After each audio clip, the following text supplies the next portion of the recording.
गणपते नमो नमः। श्रीमद् वाल्मीकि रामायण युद्धकांड 123वां सर्ग। अयोध्या की यात्रा करते समय श्री राम को सीता जी को मार्ग का स्थान दिखाना। श्री राम की आज्ञा पाकर वह हंस युक्त उत्तम विमान महान शब्द करता हुआ आकाश में उड़ने लगा। उसी समय रघुकुल नंदन श्री राम की सब और दृष्टि डालकर चंद्रमा के समान मनोहर मुख वाली मिथिलेश कुमारी सीता से कहा, विदेह राज नंदिनी, कैलाश शिखर के समान सुंदर त्रिकुट पर्वत के विशाल श्रृंग पर बसी हुई विश्वकर्मा की बनाई लंकापुरी को देखो, कैसे सुंदर दिखाई देती है। इधर इस युद्ध भूमि को देखो, यहाँ रक्त और मांस के कीट जमे हुए हैं। सीते इस युद्ध क्षेत्र में बानर और राक्षसों का महान संहार हुआ। विशाल लोचनों, यह राक्षस राज रावण का राख ढेर बनकर सो रहा है। यह बहुत बड़ी हिंसक था और इसे ब्रह्मा जी ने वरदान दे रखा था, किंतु तुम्हारे लिए मैंने इसका वध कर डाला। यहीं पे मैंने कुंभकर्ण को मारा था, यही निशाचर प्रहस्त मारा गया।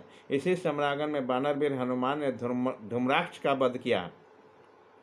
यहाँ महामणि सुदशेष ने विद्युन्माली को मारा था और इसी रणभूमि में लक्ष्मण ने रावण पुत्र इंद्रजीत का संहार किया था। यहीं अंगद ने विकट नामक राक्षस का वध किया, जिसकी ओर देखना भी कठिन था। वहाँ विरूपाक्ष तथा महापार्श और महोदर भी यहीं मारे गए। अकंपन और दूसरे बलवान राक्षस यहाँ मौत के घाट उतारे गए हैं। तीसरा अतिकाय, देवांतक और नरांतक भी यहीं मारे गए डाले हैं। युद्धनोत्तक और मत्य दोनों श्रेष्ठ राक्षस बलवान कुंभ और निकुंभ, ये कुंभकर्ण के दोनों पुत्र भी यहीं मृत्यु को प्राप्त हुए हैं। ब्रजदंत और दश आदि बहुत से राक्षस इसी काल के ग्रास बन गए हैं। दुर्दक्ष वीर मकराक्ष को इसी युद्ध स्थल में मैंने मार गिराया था। अकंपन और प्राक्रमेश और नताक्ष का भी यही काम तमाम हुआ है। विपाक्ष और प्रजंग भी इसी महासमर में मारे गए, जिसकी ओर देखने से भी भय होता था। वो राक्षस विद्युजिन यही मौत का ग्रास बन गया। यज्ञ शत्रु और महाबली सप्तम को यहाँ मारा गया। सूर्य शत्रु और ब्रह्म शत्रु नामक निशाचर का यहाँ वध किया गया। यह रावण की भार्या मंदोदरी, जिसके लिए विलाप किया गया, उस समय वो अपनी हजारों से भी अधिक सौतों से घिरी हुई थी। सुमक, यहाँ समुद्र का तीर्थ दिखाई देता है, जहाँ समुद्र को पार करके हम लोगों ने वहाँ रात बिताई थी। विशालोचने, खारे पानी के समुद्र में मेरा बंधवाया पुल है, जो नल सेतु के नाम से विख्यात है। देवी, तुम्हारे लिए अत्यंत दुष्कर सेतु बांधा गया था। विदेह नंदिनी, इस अक्षोभ्य बरुणालय समुद्र को तो देखो, जो अपार सा दिखाई देता है। शंख और सिपियों से भरा हुआ यह सागर कैसी गर्जना कर रहा है। मिथिलेश कुमारी, इस स्वर्णमय पर्वतराज हिरनाभ को तो देखो, जो हनुमान जी को विश्राम देने के लिए समुद्र को जल राशि को चीर कर ऊपर को उठ गया था। इस समुद्र के उधर में विशाल टापू है, जहाँ मैंने सेना को पड़ाव डाला था। यहीं पूर्व काल में भगवान महादेव ने मुझ पर कृपा की थी। सेतु बांधने से पहले मेरे द्वारा स्थापित होकर मैं यहाँ विराजमान हुए थे। इस पुण्य स्थल में विशालकाय समुद्र का तीर्थ दिखाई देता है, जो सेतु निर्माण का मूल प्रदेश होने के कारण सेतुबंध नाम से विख्यात और तीनों लोकों के द्वारा पूजित होगा। यह तीर्थ परम पवित्र महान पातकों का नाश करने वाला गा। यहीं यह राक्षस विभीषण आकर मुझसे मिले थे। सीते, यह विचित्र वन प्रांत में सुशोभित किष्किंधा दिखाई देता है, जो बानरराज सुग्रीव की सुरग्न नगरी है। यहीं मैंने बाली का वध किया था। तदंतर बलिपरीत किष्किंधापुरी का दर्शन करके सीता ने प्रेम से विवल होकर श्री राम से विनयपूर्वक कहा, महाराज, मैं सुग्रीव को तारा आदि प्रिय भार्यों तथा अन्य बानसुरों की स्त्रियों को साथ लेकर आपके साथ अपनी राजधानी अयोध्या में चलना चाहती हूँ। विदय नंदिनी सीता के ऐसा कहने पर श्री रघुनाथ जी ने कहा, ऐसा ही हो। फिर किष्किंधा में पहुंचकर उन्हें बेमान ठहराया और सुग्रीव को देखकर कहा, बानर श्रेष्ठ, तुम समस्त बानर युद्धपतियों से कहो, वे सब लोग अपनी अपनी स्त्रियों को साथ लेकर सीता के साथ अयोध्या चले, और महाबली बानरराज सुग्रीव, तुम भी अपनी सब स्त्रियों के साथ शीघ्र चलने की तैयारी करो, जिससे हम लोग जल्दी वहाँ पहुँचें।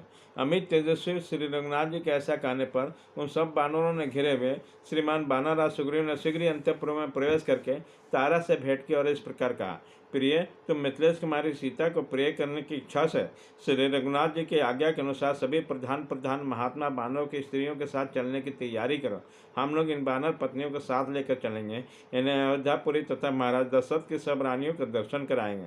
सुग्रीव के बात सुनकर सर्वांग सुंदरी तारा ने समस्त बानर पत्नियों को बोला, सखियों, सुग्रीव की आज्ञा के अनुसार तुम सब लोग अपने पतियों समस्त बानरों के साथ अयोध्या चलने को तैयार हो जाओ।